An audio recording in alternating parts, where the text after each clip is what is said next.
Muy bien, entonces ahora tenemos el gran placer y honor de contar como conferencista de esta sesión Las fronteras de la radioterapia, contar con la exposición del doctor Alejandro Massal, que es un amigo que nos conocemos hace unos 3 años, ¿no? Sin embargo, esas curiosidades que tiene la historia, me da ganas de contar, no puedo resistir la tentación.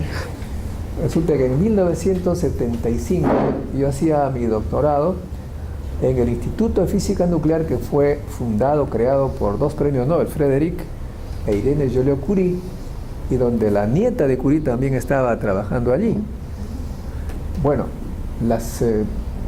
como práctica del doctorado me enviaron a un laboratorio muy especial porque era un acelerador, un sincrotrón, ¿no?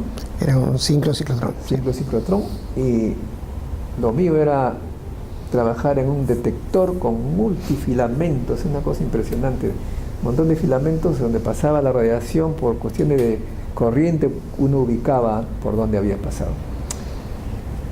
Esto había sido inventado por un señor, George Charpak, que venía de Polonia como Marie Curie, y que más tarde le dieron el premio Nobel por eso. Ahí hice mis prácticas de doctorado. Años más tarde regreso allí, invitado por CNRS, pero los ambientes donde yo había trabajado habían sido destruidos por Alejandro Massal. Es una forma de decirlo, ¿no? Y estaban instalando toda una facilidad para convertir ese laboratorio en lo que ahora se llama el laboratorio, la facilidad de protonterapia. Digamos que ocupó mis ambientes para hacer protonterapia. Entonces yo cuando vi eso, regresé a Perú, me dije, caray, la física nuclear, como se dice en Perú, ya fue, hay que hacer una cosa nueva, y es por eso que vine con esta idea de hacer la maestría en física médica en el Perú.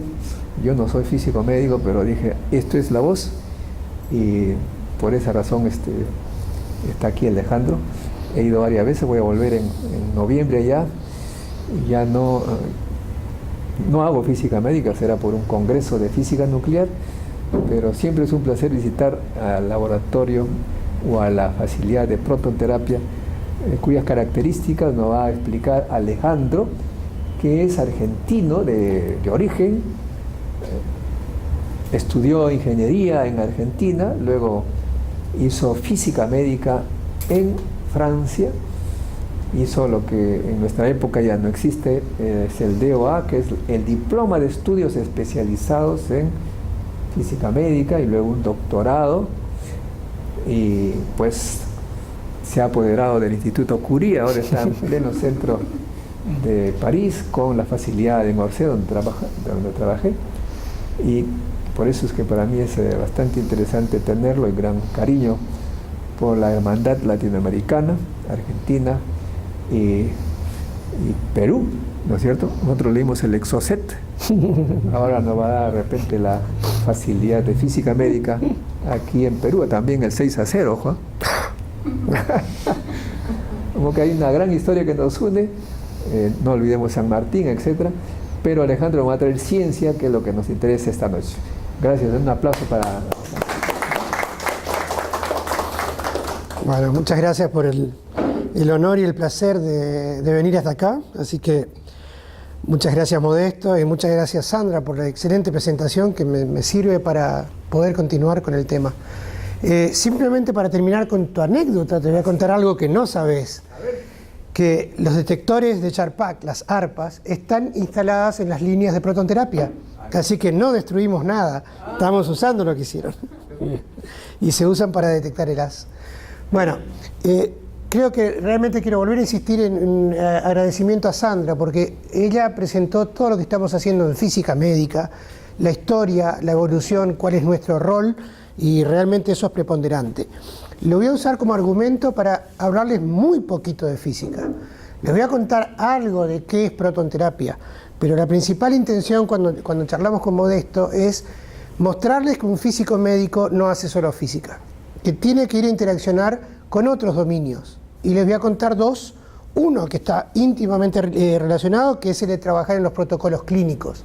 Pero también les voy a contar que para técnicas tan complejas como estas, en un momento dado interaccionamos mucho con los economistas, porque hay que justificar lo que estamos haciendo para que haya una inversión tan grande en tecnología. Aunque los motivos estén justificados, tenemos que saber presentarlo. Entonces les voy a dar algunos parámetros que están relacionados con los ensayos clínicos y con el tema del costo-beneficio. O sea, muy poquito de física. Al principio sí, vamos a tener algunos conceptos como quali, la calidad de vida, y el desarrollo de evidencia para poder ir a hablar con las otras profesiones. Entonces, después de una introducción, en la introducción sí voy a dar un poquito de física de protones, pero muy poco. Vamos a ver cómo actúan las sociedades científicas con respecto a estos temas y cómo se puede proveer evidencia para elegir un tipo de tratamiento y para justificar su costo, y vamos a ver distintos métodos y vamos a llegar a algunas conclusiones. Introducción, entonces. Cuando hablamos de protonterapia, vimos que había en la presentación de Sandra distintas interacciones para llegar a justificar qué pasa con los fotones. Bueno, con los protones son otro tipo de interacciones, hay muchas, pero principalmente tres. La primera es una interacción nuclear. Como consecuencia de la interacción nuclear, es una colisión inelástica con el núcleo, vamos a tener producción de un gran número de tipos de partículas. Hay fragmentos, hay otros protones y hay neutrones. Cuando hay neutrones tenemos un gran número de problemas.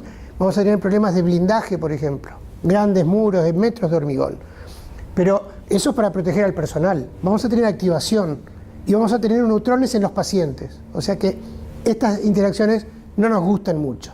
Se pueden usar, pero ya es secundario. Esta es la que más nos interesa, la ionización, cuando salen electrones como producto de una interacción inelástica con los electrones. Esta es la dosis. Esto es lo mismo que con fotones o con electrones. Y lo último son desviaciones, que son colisiones elásticas con los núcleos, una difusión múltiple que se llama coulombiana. En realidad, esto provoca, por ejemplo, una penumbra. Como con los electrones, esa formita de hongo, bueno, con los protones existen también, un poco más chicas, pero traen muchas consecuencias que no entendemos. Cada vez que no se entiende algo, si alguno de ustedes dice, no, uy, debe ser un problema de difusión múltiple, casi seguro que la están pegando y quedan muy bien. Así que bueno, los tres fenómenos, vamos a intentar ver un poquito más el que nos interesa de la dosis. ¿Qué pasa cuando un protón entra? Va a tener una interacción, pasa con una cierta velocidad, produce ionización. Entró con alta energía en los tejidos. Una vez que se fue a profundidad, perdió energía. Entonces está pasando con el mismo tipo de fuerzas, pero con otro tiempo de interacción, y se producen más ionizaciones. En los términos, si queremos hablar un poquito de física, es lo que se llama el poder de frenado, en inglés el stopping power, que es, Sandra lo mencionó, la cantidad de energía que se produce por una cierta distancia, que se libera o que se absorbe en una cierta distancia. Matemáticamente hay una ecuación bastante compleja, pero lo que me interesa es mostrarle que está el cuadrado de la velocidad en el denominador. O sea, cada vez que la partícula entra en profundidad, pierde velocidad, entrega más energía, se absorbe más energía. Gracias a eso podemos entender estas tres curvas. Empecemos con la negra. Esto estamos en la profundidad de los tejidos y allí tenemos el número de protones que van entrando. Como hay interacciones nucleares, se van perdiendo algunas partículas, hasta el final en el que terminan porque ya no hay más energía y se paran. La curva negra, número de partículas. La curva roja sería cuánta energía depositan, ese poder de frenado, que era muy bajo al principio y sube en forma abrupta al final. Si tenemos el número de partículas y lo que provocan, multiplicamos los dos y se obtiene una cosa que se llama el pico de Bragg. Algo en el cual la dosis es baja en la entrada, hay un pico y nada en profundidad. Esto es lo que más nos interesa, que no hay nada. Y si cambiamos la energía, lo ubicamos a distintas profundidades. ¿Qué pasa con esto? El pico es muy chico, entonces no se puede tratar un tumor con eso. Una forma muy simple. No siempre las buenas soluciones son complejas, las soluciones simples a veces son perfectas. Una solución es decir, vamos a poner varios picos de distintas energías. Dándole el peso adecuado podemos hacer una zona plana, seguimos manteniendo la ventaja de no tener nada atrás, pero vamos subiendo la dosis en superficie. Entonces, si alguien les quiere vender los protones diciendo que la dosis a la entrada es baja, eso es mentira. Se sube la dosis a la piel, incluso más que los fotones, y es un límite. Vamos a ver que no todo es mágico, que hay límites también con los protones. ¿Cómo se hace esto? Una forma muy simple. Se toma una rueda en la cual hay distintos espesores de plásticos. Distintos espesores quiere decir como si le agregáramos un bolus, se va corriendo. Y dependiendo del tamaño de la sección angular de cada sector, es el peso. Hacemos girar la rueda frente al haz, este es un haz fijo, y estamos modulando. Cada vez que pasamos por aquí, hizo una modulación, otra modulación, estamos barriendo en profundidad. Y si eso se hace muy rápido, es un barrido que puede no tener mucha perturbación con respecto a la respiración o con respecto al movimiento cardíaco. Hacemos girar esto muy rápido, es un barrido muy, muy rápido. Entonces, con esto se llama una modulación de energía y tenemos un haz que se adapta mucho más a la clínica.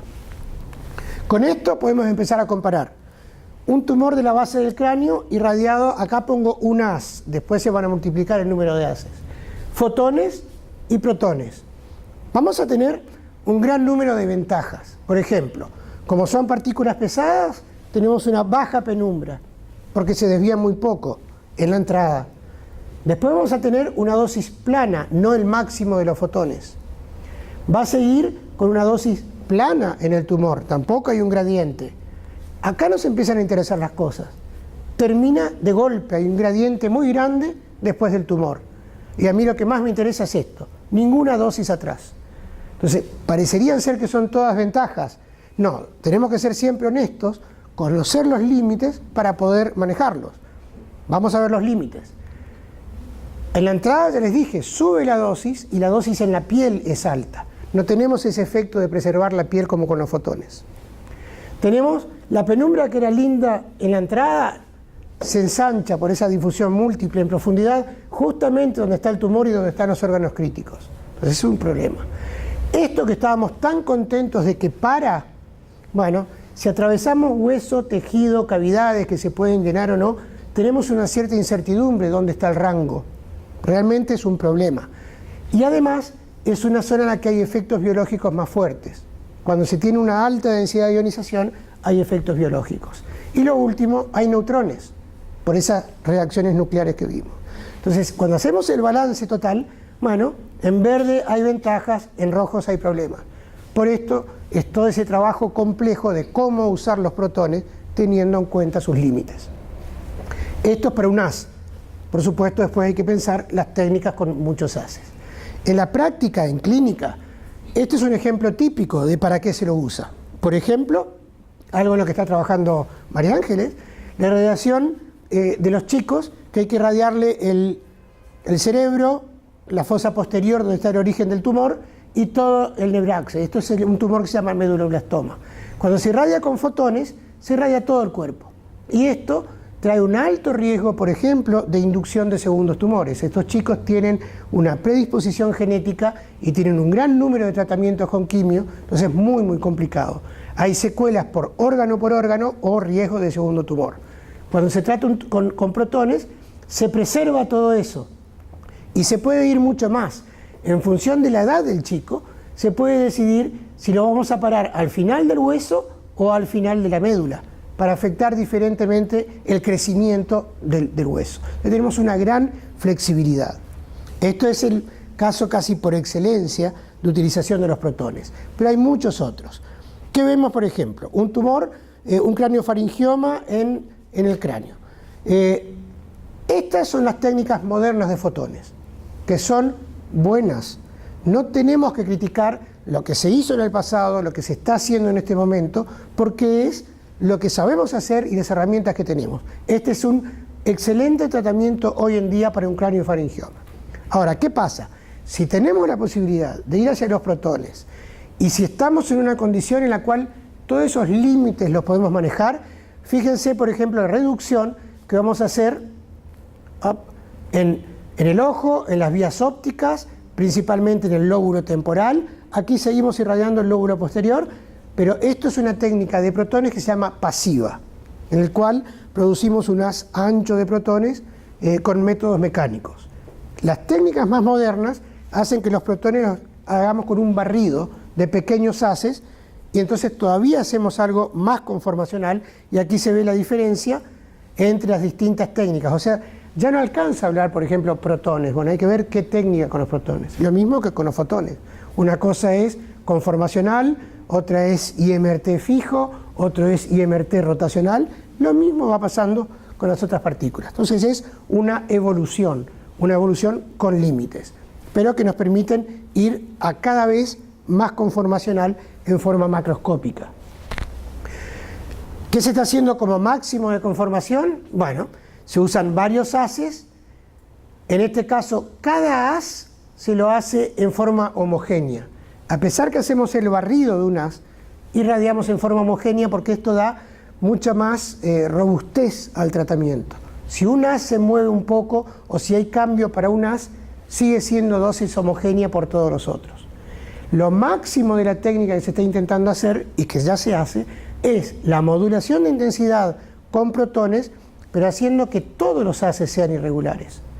En ese caso, tenemos un algoritmo de cálculo inverso, en el cual se dice, quiero irradiar esto, quiero proteger esto, como en IMRT con fotones, pero cada haz es tan irregular que hay un riesgo.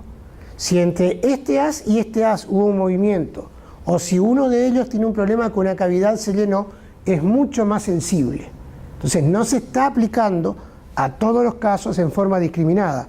Hay que realmente aplicarlo cuando se puede.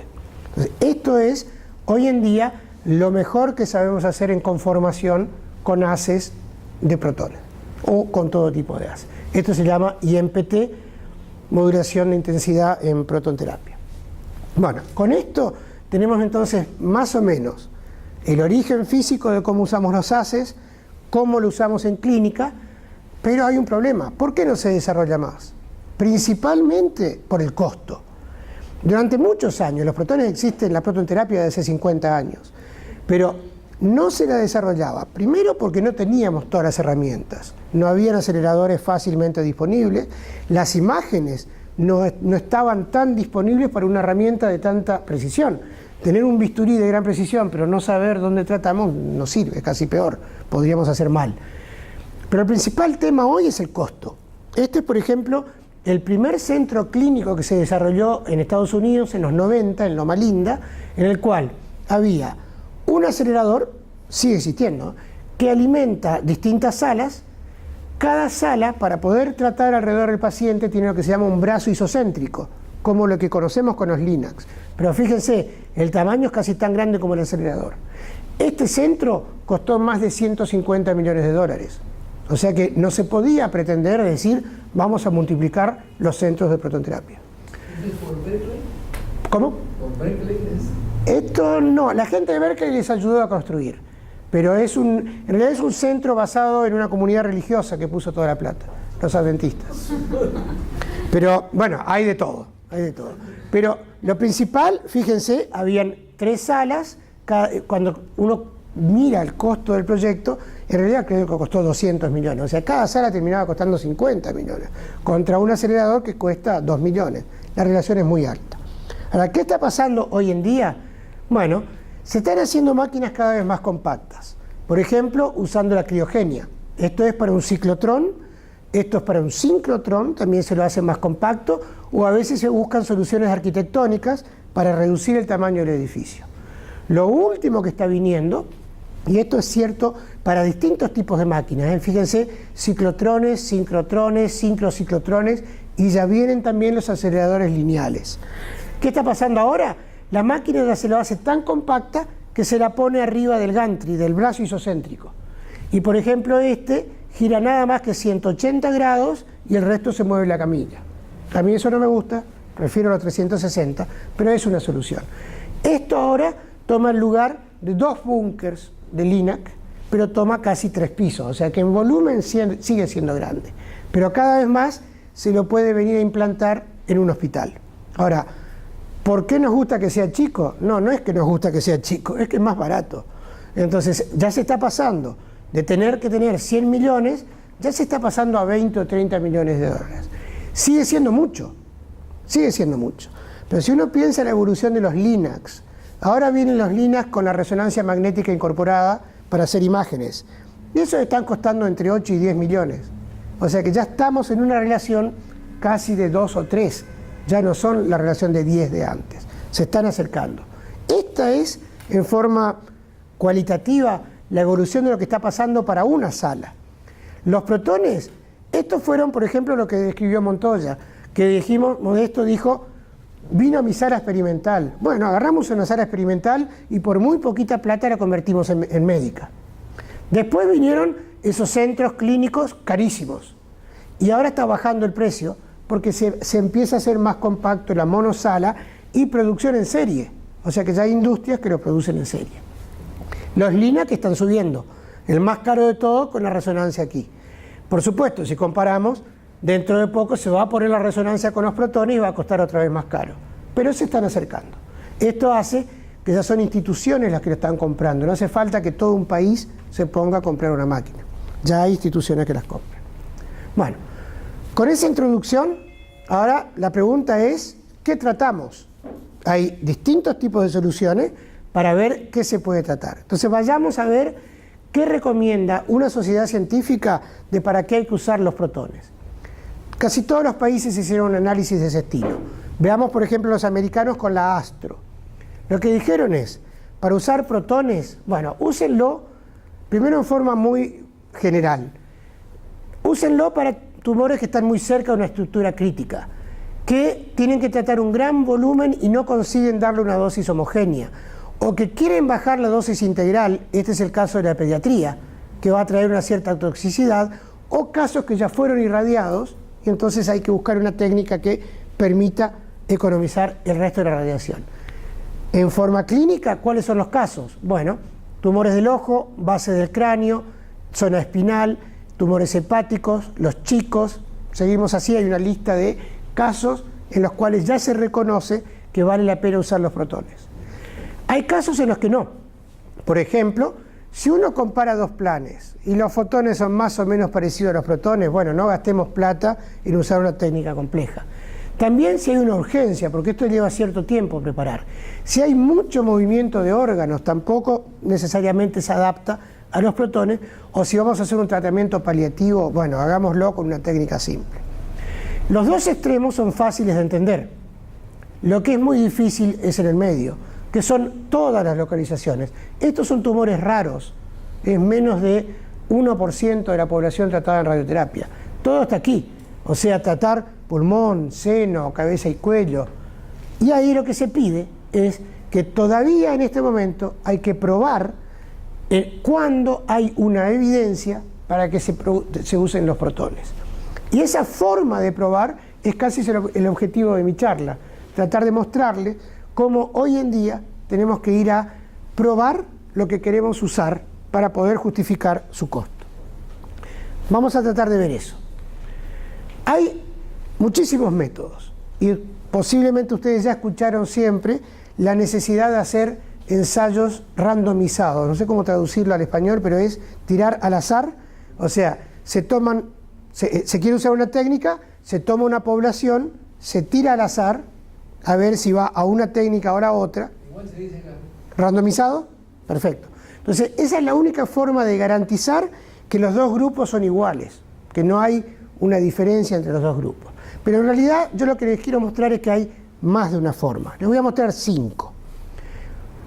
Basados en modelos de estudios, series, los ensayos, calidad de vida y costo-beneficio. Empecemos por la primera. La principal noción de esta es muy reciente, aunque lo hicimos toda la vida, está ahora presentado como algo muy reciente por Langedik en Holanda. Ellos dicen lo siguiente: quiero usar los protones, bueno, hagamos los cálculos para fotones y para protones.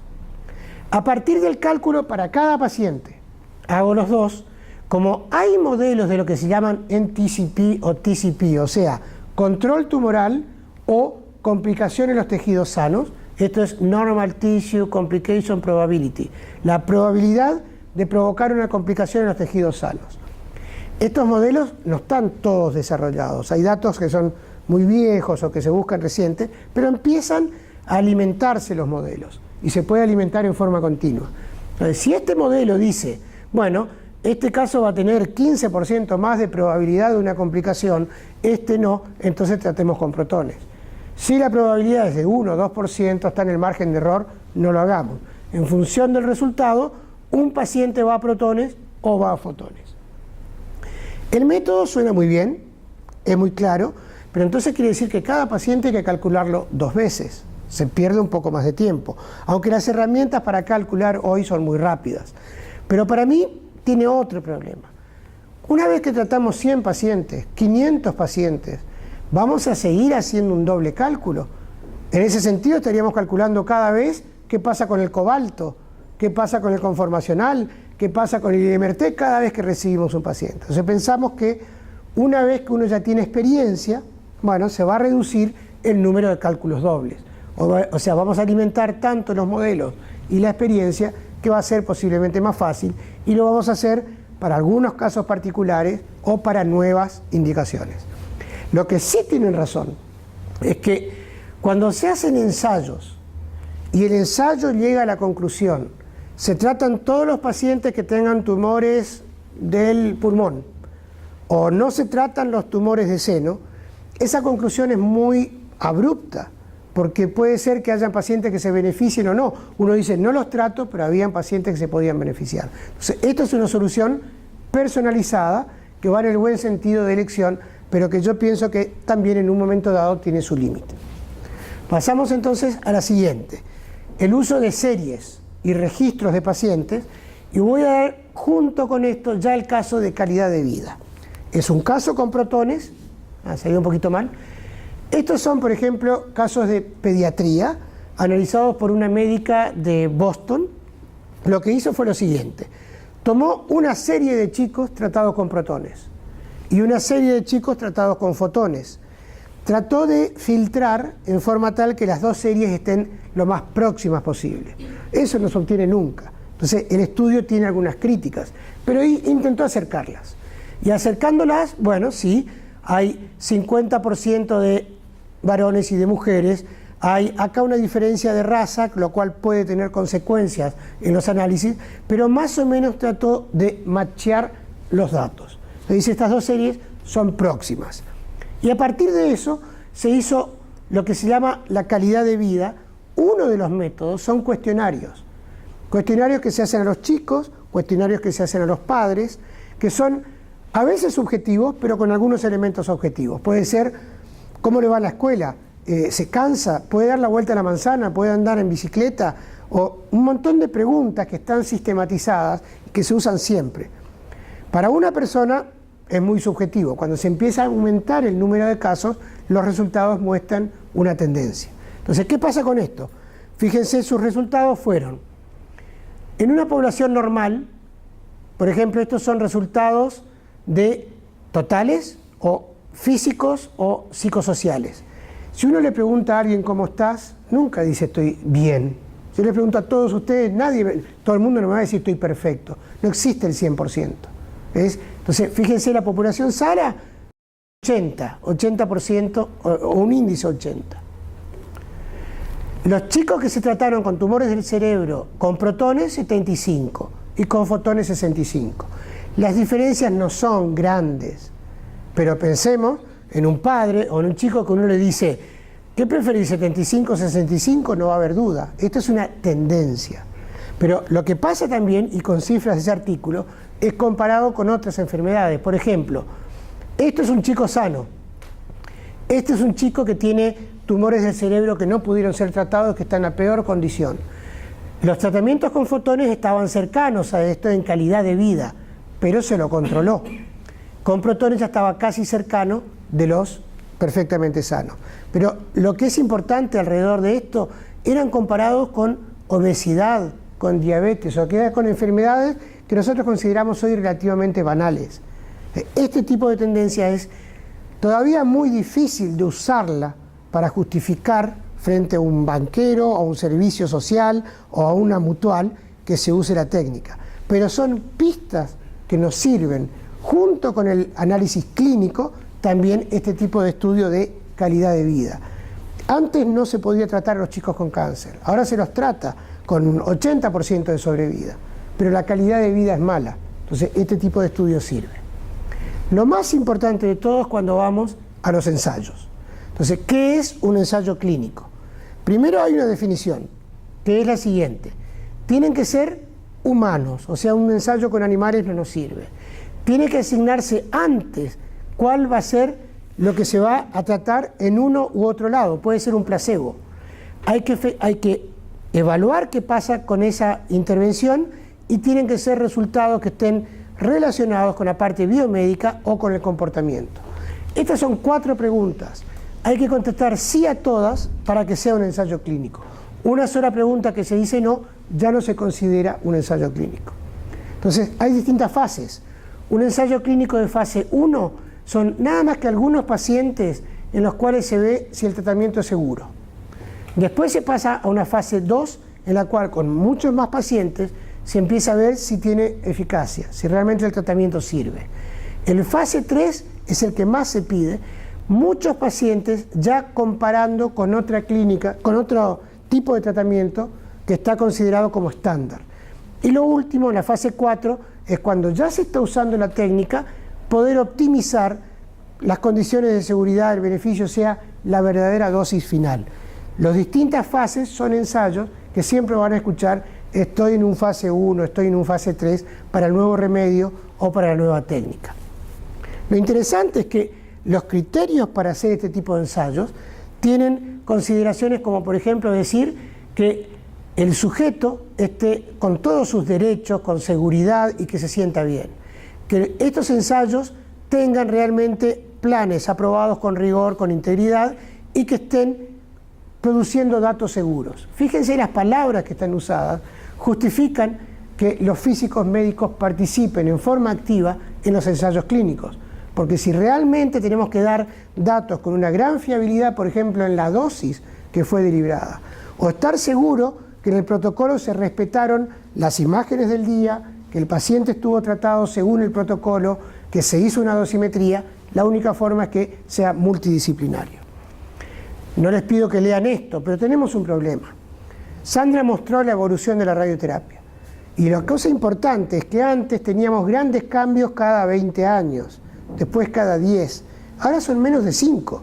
Están cambios que pueden ser de tipo clínico, tecnológico o biológico, con una escala de tiempo que cada 5 hubieron tantos cambios, que si hacemos un ensayo hoy y esperamos los resultados clínicos y esperamos los 10 años para ver las complicaciones, ya la técnica cambió. Entonces estamos teniendo resultados de algo que no existe más. Ahora, no podemos decir por eso que no hay que hacer ensayos. Siempre se aprende. La idea es, tenemos que estar listos al cambio durante el ensayo. Pero vamos a aprender. Entonces, la principal idea es, no digan que no a los ensayos, pero hay que realmente planificarlo en una forma coherente con lo que va a pasar durante esos años. Fíjense un ejemplo. ¿Qué está pasando hoy con los protones en el mundo? Estas son curvas de número de salas que se abrieron en el mundo.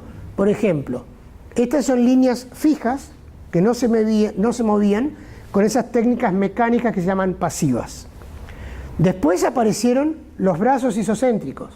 En este momento hay tantas salas fijas como con brazo isocéntrico y este es el total. Todo esto ya casi no existe más, no se construye más así, porque vienen los gantries con técnicas dinámicas. O sea que ya existen más y si vamos exactamente lo que está pasando en este momento, bueno, ya se están cruzando y cada vez más lo único que existen son gantries con técnicas dinámicas. Entonces podríamos decir, ¿para qué nos sirven todos los ensayos con el otro método? Bueno, todos los pacientes fueron tratados con eso. Esos son los resultados que tenemos hoy. Entonces cuando hablamos que los protones son mejores, fueron tratados ya con una técnica que casi está desapareciendo. Pero no por eso tiramos los resultados a la basura. Sabemos que hay órganos que resisten más, que resisten menos, sabemos el beneficio que dimos con esto y que va a ser todavía mejor con la nueva técnica. Por ejemplo, las técnicas pasivas producían muchos neutrones y a pesar de eso, esos chicos no tuvieron más segundos tumores por los neutrones. Entonces sabemos que lo nuevo que viene ahora, que produce menos neutrones, va a ser todavía mejor. Siempre se aprende. La idea es esa. Para hacer ensayos clínicos tiene que haber una cosa que se llama, en inglés, en francés, equipoise, que hoy buscamos en el diccionario la traducción, es equilibrio. Ningún médico le puede decir a una persona, entras en un ensayo clínico entre dos ramas, si yo ya sé que una es mejor. Eso no es ético. Entonces realmente tiene que haber algo que justifique que vaya a una rama u otra. Les doy un ejemplo. Como hoy en día le podemos decir a un chico o a los padres, no lo pongo en protones. Bueno, puede pasar que ese caso en particular tenga movimiento de órganos que no los podemos controlar, entonces con los protones no lo queremos tratar. O que al chico ya le pusieron unos soportes metálicos que hacen que los protones pasen mal por ahí. O que haya un órgano crítico en el cual tenemos miedo de provocar una necrosis. Entonces hay dudas en un momento dado si hacerlo o no. Entonces hay todavía lugar para hacer protocolos clínicos comparativos manteniendo ese equilibrio y manteniendo la ética. Esa es la principal idea. Quiero rendir homenaje a una persona, Michael Goitin, que fue un físico que falleció hace poco y que fue para mí el gurú en este tipo de cosas.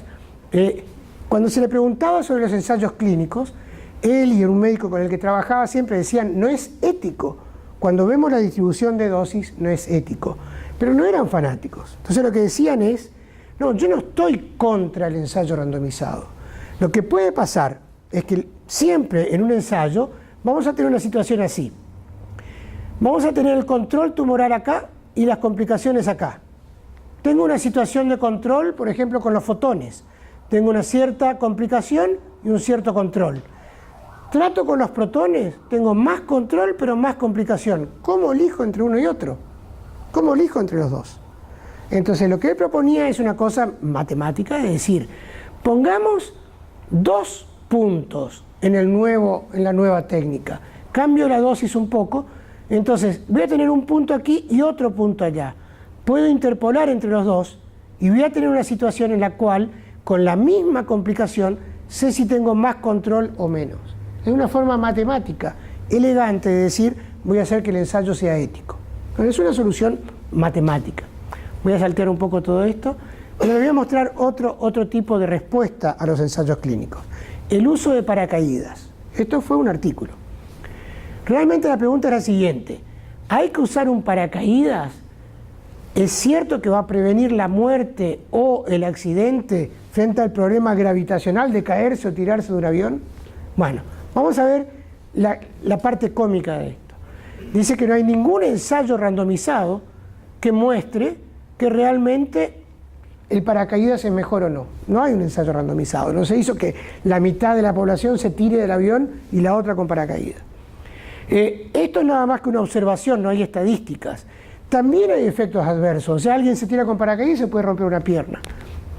Hay gente que se cayó del avión y no murió sin paracaídas. Hay algunos casos, o sea, no es 100% mortal.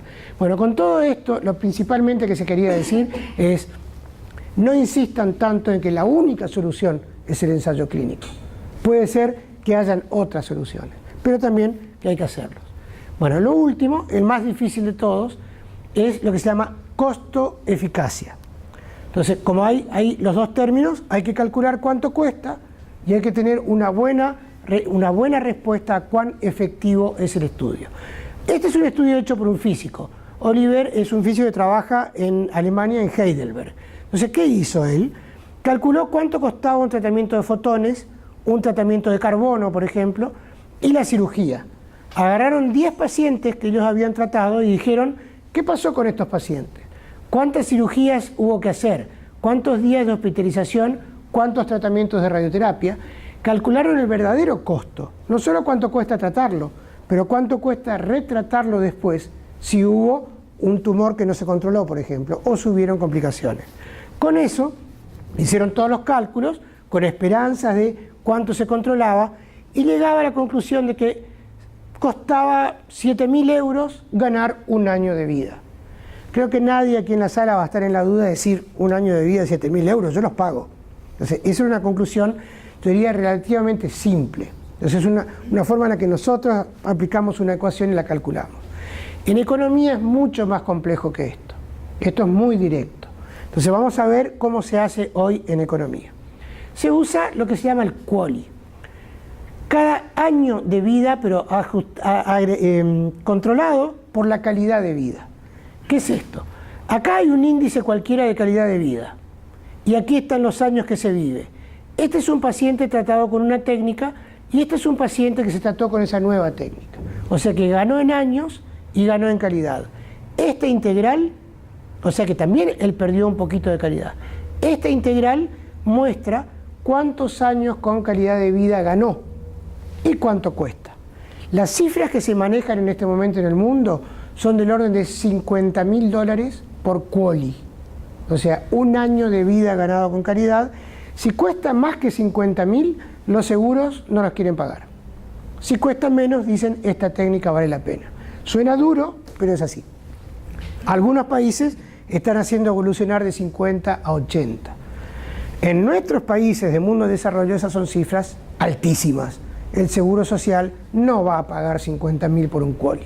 Entonces tenemos que adaptarnos cada vez, pero les cuento lo que pasa en los otros países. Acá va a ser otra cifra, pero aunque sea otra cifra, le van a poner un valor. Y el Seguro Social va a decidir pago o no pago este nuevo remedio. Y se sabe que en quimio están pagando muchísimo más por nuevos medicamentos comparado con lo que se hace en radioterapia. Entonces, este es el principal artículo, voy a pasar un poco más rápido, que analizó. Para la protonterapia empezaron con 500 artículos y terminaron con 18, viendo cuántos estudios hicieron de costo-beneficio. Y se analizó caso por caso. Entonces, por ejemplo, mostraron, no lean el tablero, para los chicos, distintos estudios, ahora les voy a mostrar qué significa cómo se hacen los estudios, para meduloblastoma y cerebro, en el cual, comparando protones y fotones, bueno, costaba 20.000, 26.000, o sea, abajo de ese límite. Entonces, todos los seguros en Europa, en Estados Unidos, pagan los tratamientos en pediatría. Además, hay un criterio bastante fuerte de decir, para los chicos sí, siempre eso pasa mucho más. En cambio, si se va a próstata, bueno, hay muchas discusiones. Se trató muchísima próstata con protones en Estados Unidos, porque uno pagaba la instalación, hay miles de pacientes, y que pagan. Pero eso nos trajo problemas, porque no era tan evidente que eran mejores.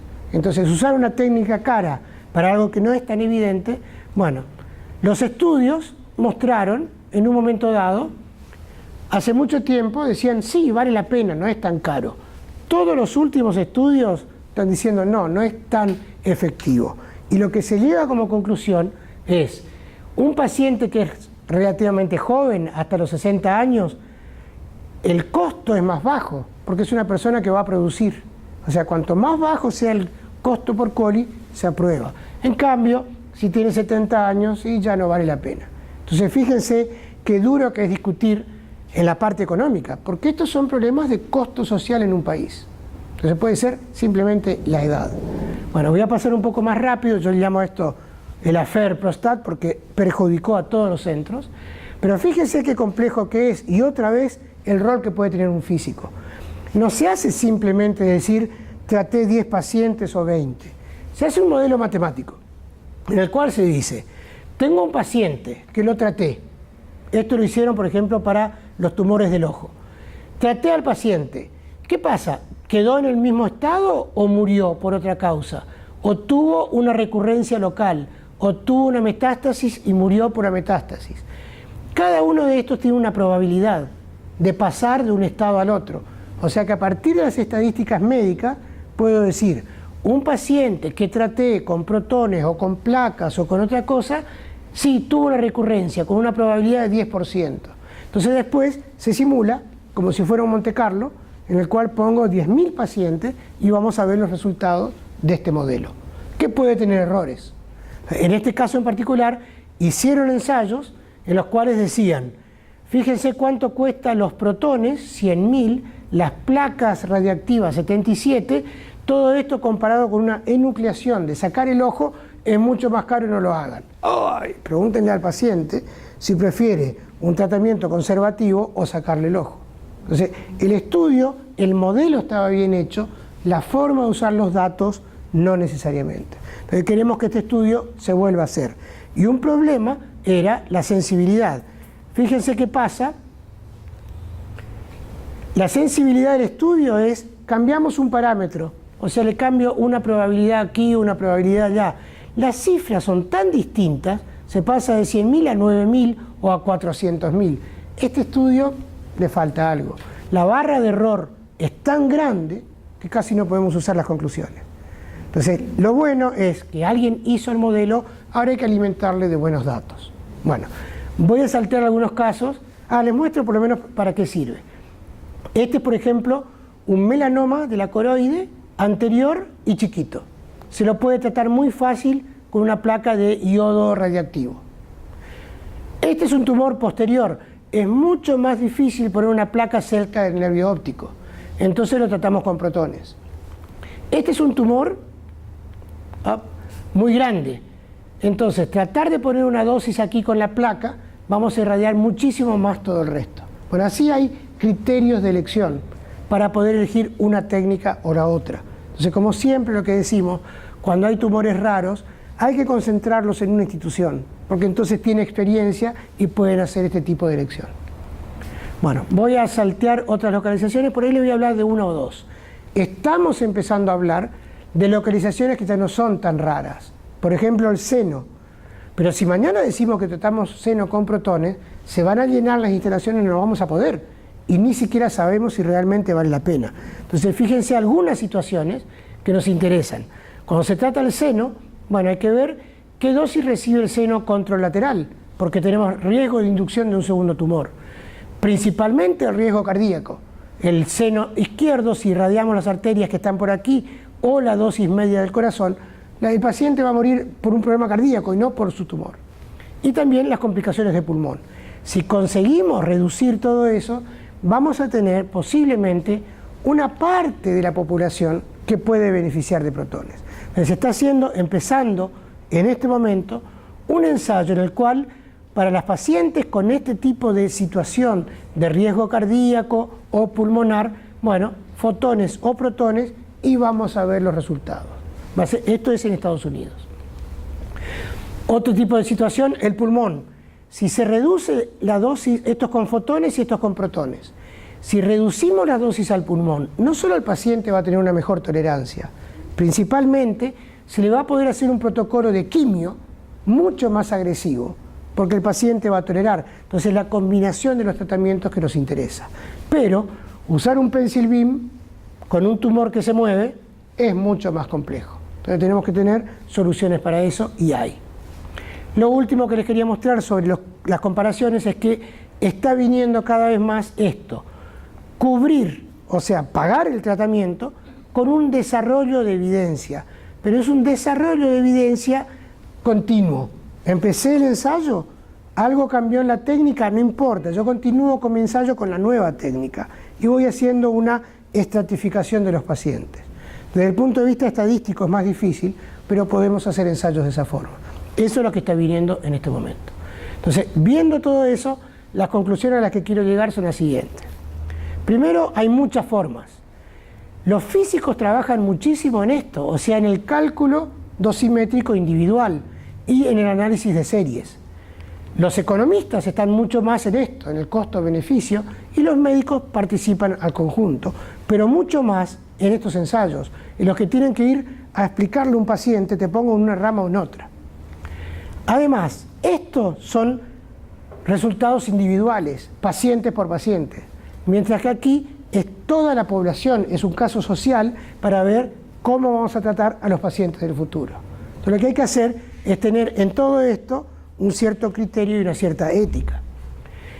Gracias a eso hay un montón de protocolos clínicos en este momento con protones. Tenemos una sociedad que se llama la Sociedad de Particle Therapy en el mundo, y están todos los protocolos, entonces la gente conoce los protocolos que existen y las instituciones pueden decir, me agrego a ese protocolo. Dentro de todo esto yo les hablé de clínica, pero tenemos que hacer investigación. Si no hacemos investigación no vamos a avanzar. Y esa investigación no está paga por la misma gente que paga a los pacientes. Entonces, fíjense un ejemplo.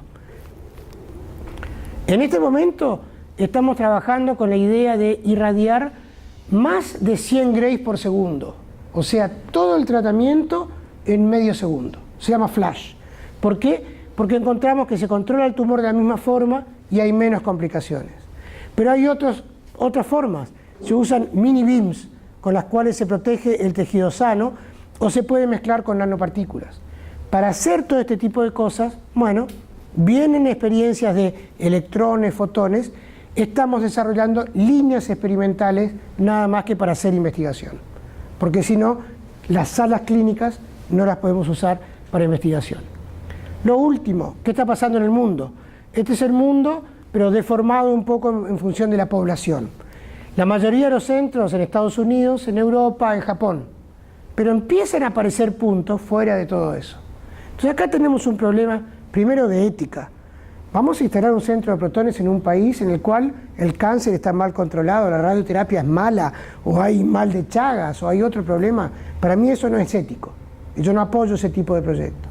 En cambio, si se dice, como vos dijiste recién, hay un programa nacional contra el cáncer, se están pagando centros regionales, eso es lo que pasó en Argentina, está pasando en otros lugares. Si van a poner 10 centros o 5 centros, y entonces viene junto con el mismo presupuesto la posibilidad de montar el nivel de todo el mundo con un centro. En ese caso es un poco más ético, India lo está haciendo, hay varios países que lo están haciendo.